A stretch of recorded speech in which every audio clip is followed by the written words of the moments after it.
चले चलो दोस्ती की राह में, मिलके जी ले जिंदगी को साथ में। दिल से दिल मिलाए, यारों के संग गाए, बॉलीवुड की दुनिया में प्यार का रंग छाए।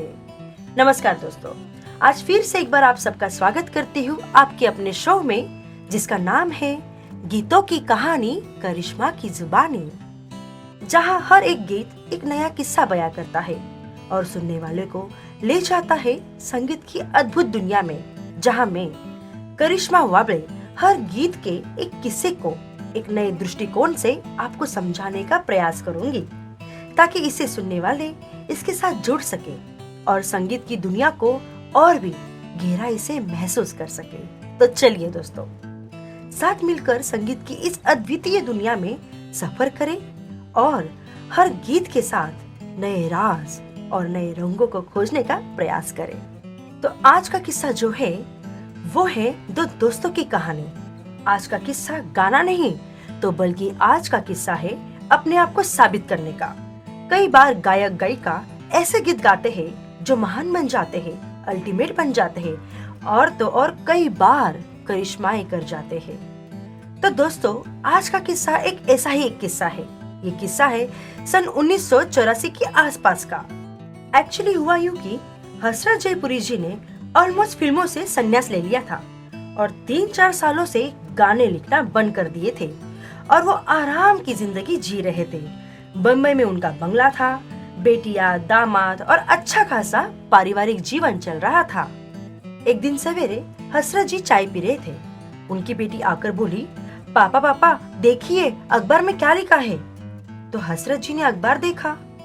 उसमें लिखा था कि हसरत जयपुरी डाइड। अब तो हसरत जी तो शॉक्ड हो गए और सोचने लगे कि ये वाहियात खबर किसने फैला दी। लेकिन वो खबर नहीं थी, वो एक लेख था और हसरत जी ने वो लेख पूरा पढ़ा। तो दोस्तों, आपको बता दूं कि आज का किस्सा है राज कपूर जी और हसरत जयपुरी जी की दोस्ती का। राज कपूर जी और हसरत जयपुरी जी की मुलाकात फिल्म नीलकमल के दौरान हुई थी और ये बात है शायद 1949 के आसपास की। उस वक्त हसरत जी कंडक्टर थे और वो राज कपूर जी को जानते थे। उन्होंने राज कपूर जी से कहा भी था कि मैं गाने लिखता हूँ। तो राज कपूर जी ने कहा, अच्छा तो कुछ सुनाओ तुम। तो उन्होंने अपनी गर्लफ्रेंड को खत लिखा था, वो लेकर राज कपूर जी के पास आ गए और इसी खत से वो गाना बना, ये मेरा प्रेम पत्र पढ़कर कि तुम नाराज ना होना। यही थी वो उनकी पहली मुलाकात। जब फिल्म आग फ्लॉप होने के बाद राज कपूर जी ने बरसात फिल्म की शुरुआत की थी, तो उसमें शैलेंद्र जी और हसरत जी दोनों थे और ये टीम ताउम्र उनके साथ काम करती रही। तो हसरत जयपुरी जी ने जब वो लेख पढ़ा था तो उसमें लिखा था कि मोहब्बत के बेहतरीन नगमे लिखने वाला, मोहब्बत के बेहतरीन गाने देने वाला, और शायद आप लोगों को पता ना हो, जिंदगी इस शब्द के साथ जितने गाने बने उनमें से 80% गाने खुद हसरत जी ने लिखे हुए थे। जैसे जिंदगी बता तेरा ठिकाना क्या है, जिंदगी एक सफर है सुहाना, और ऐसे कई हिट गाने जिंदगी की जो फिलोसॉफी है उसको हसरत जी ने बहुत ही अच्छी तरीके से इन गानों में बताया। तो ऐसी फिलोसॉफी लिखने वाला हसरत जयपुरी जी आज अगर फिल्मों से दूर है तो क्यों ना हम उन्हें मरा हुआ मान ले। तो उस लेख का एक्चुअली मीनिंग है कि एक महान लेखक जो घर पर बैठ जाए तो उसे मरा हुआ ही क्यों ना मान लिया जाए। तो उस वक्त हसरत जी को लगा कि मैं तो मरा थोड़ी हूँ, मैं तो आज भी लिख सकता हूँ, ये तो मेरी मर्जी है कि मैं घर में बैठा हूँ। लगता है मुझे अब फिर से खुद को प्रूव करना पड़ेगा। फिर हसरत जी ने गाड़ी निकलवाई और पहुंच गए चेंबूर।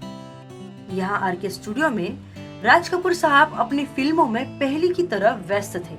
हालांकि उनकी मुलाकात राज कपूर साहब के साथ गेट पर ही हो गई थी। तब राज कपूर साहब ने बुलवाया और बोला, अरे हसरत, यहाँ कैसे? तब हसरत जी ने राज कपूर साहब से बोला, कुछ बात करनी है आपसे।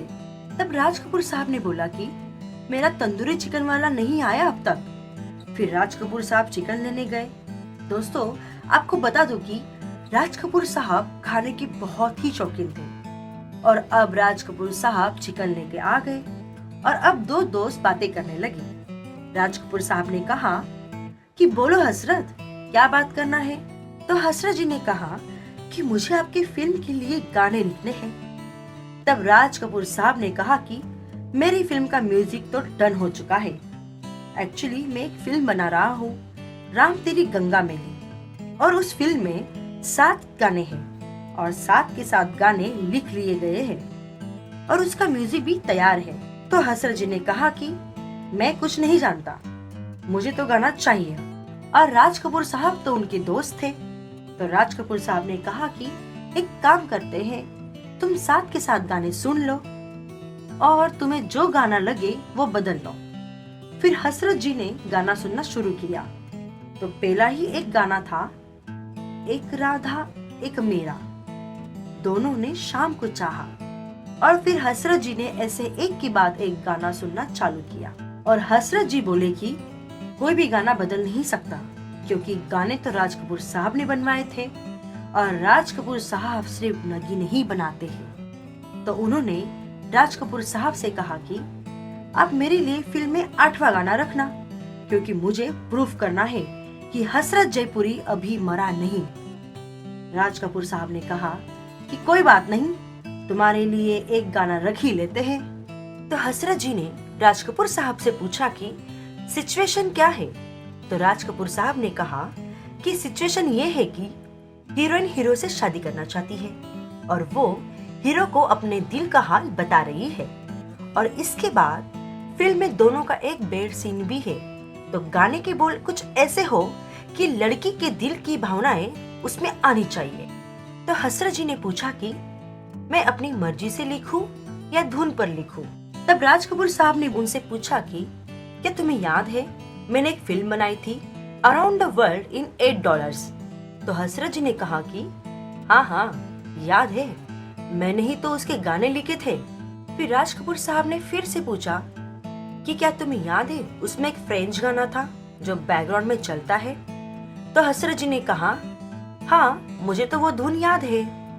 तो फिर राज कपूर साहब ने कहा कि उसी पर लिख लेते हैं और गाने के बोल कुछ ऐसे हो कि लड़की पहाड़ी है तो सुन साहिबा सुन। तो अगली लाइन हसरत जी ने बनाई, प्यार की धुन, मैंने तुझे चुन लिया और तू भी मुझे चुन।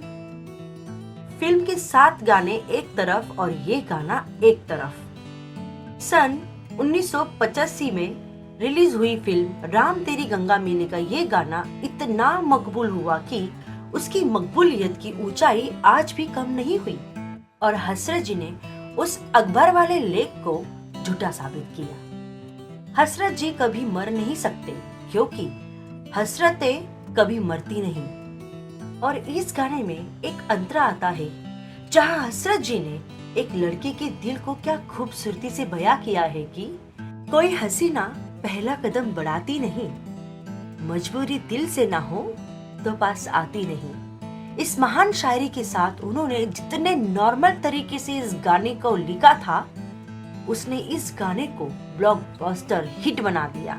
हिंदुस्तान के हर कोने में सिर्फ यही गाना बज रहा था, सुन साहिबा सुन, प्यार की धुन। और सुर सम्राज्ञी भारत रत्न लता जी ने अपनी आवाज से इस गाने में अमृत उड़ेल दिया। और आज भी अगर आप ये गाना सुने तो आपकी आंखें अपने आप बंद हो जाएगी। सुन साहिबा सुन, प्यार की धुन। तो दोस्तों, आप लोग भी ये गाना सुनिए और फिर मिलते हैं अगले हफ्ते फिर किसी यादगार गाने के साथ और एक अनसुने किस्से के साथ। तो दोस्तों, आपको हमारा ये एपिसोड कैसा लगा आप हमें कमेंट के द्वारा बता सकते हैं और ऐसे ही नई नई एपिसोड्स देखने के लिए हमारे इस चैनल को सब्सक्राइब कीजिए जिसका नाम है करिश्मा हिट्स। तो फिर मुलाकात होगी ऐसे ही नए किस्से के साथ में हमारे इस शो में जिसका नाम है गीतों की कहानी करिश्मा की जुबानी। धन्यवाद।